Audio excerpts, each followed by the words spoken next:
And I suppose when you think of popular depictions of Margaret Thatcher more recently, they've tended to be, I suppose, more flattering. If you think of the film The Iron Lady, compared to what you were doing, which obviously was a much more raw time because she was still in office.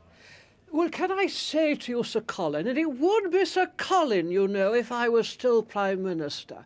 Goodness me. Look at all the lampooning they did at me. You're absolutely right. But did it make any difference? No. No, no, no.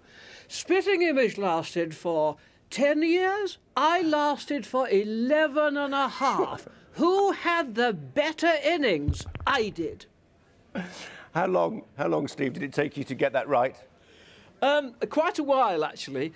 I've been thinking about my grandmother, actually, today, because many people who did Margaret Thatcher, I think they knowingly did her too patronisingly. They did it rather like that, as if she were always... But goodness me, she was a conviction politician. She wasn't going to hide behind her views. And I based that on my grandmother, because my grandmother spoke nothing like her, but she was a tough Yorkshire woman who just said what she believed in. And the way I always treated Margaret Thatcher, The Voice, was never to... Well, you couldn't do anything else with it, really, could you? I mean, it was... Yes, it was shrill. Yes, it was very high and very penetrating, like electricity going through your body. But goodness me, you always knew what was going on behind it, and that was the important point. Did we ever find out what she thought of Spitting Image? Because we know, if you think about satire like Yes, Prime Minister, Yes, Minister, actually a lot of inhabitants of Number 10 quite liked it. They felt it was a fairly accurate portrayal of what was going on inside the civil service in Number 10. Do we know what she thought of Spitting Image? Did she find it cruel? I don't think she watched it, and I don't think she'd have got the joke. She didn't understand people who disagreed with her, did she? That's the truth. With Yes, Prime Minister, she thought that was very, very funny because it showed a weak Prime Minister being controlled by the civil service, which she wasn't. So the only reason she found Yes, Prime Minister funny wasn't because it was making fun of a Prime Minister such as herself. It was making fun of a Prime Minister the opposite of herself, and that was the sort of joke that Mrs Thatcher got. I mean, she did have a sense of humour, I think.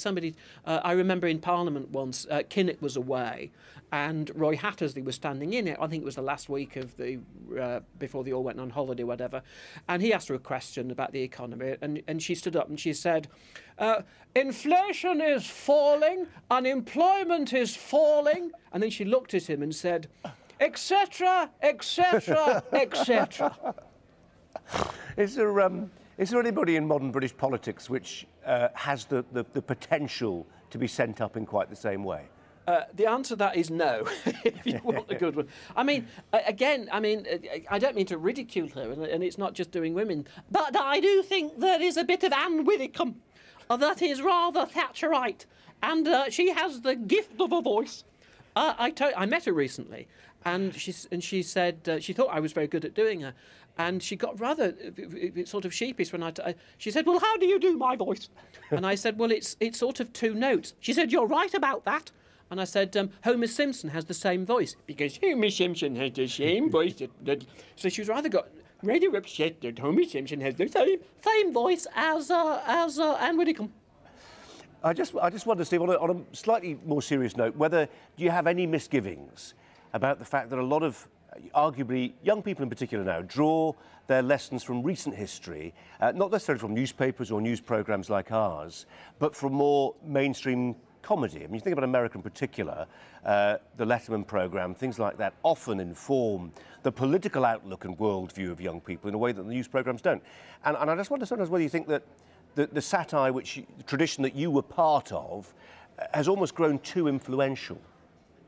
I think that's a fair point, because we began to realise how influential Spitting Image was when, instead of having a picture of the Chancellor Nigel Lawson or the Foreign Secretary Douglas Hurd on a serious article about foreign policy, they would actually reproduce the Spitting Image sort of image rather than the real picture. So it's not so much reality and fiction getting blurred. I mean, one thing that I think that, to its credit, though, Spitting Image did do was introduce the cabinet to the British population.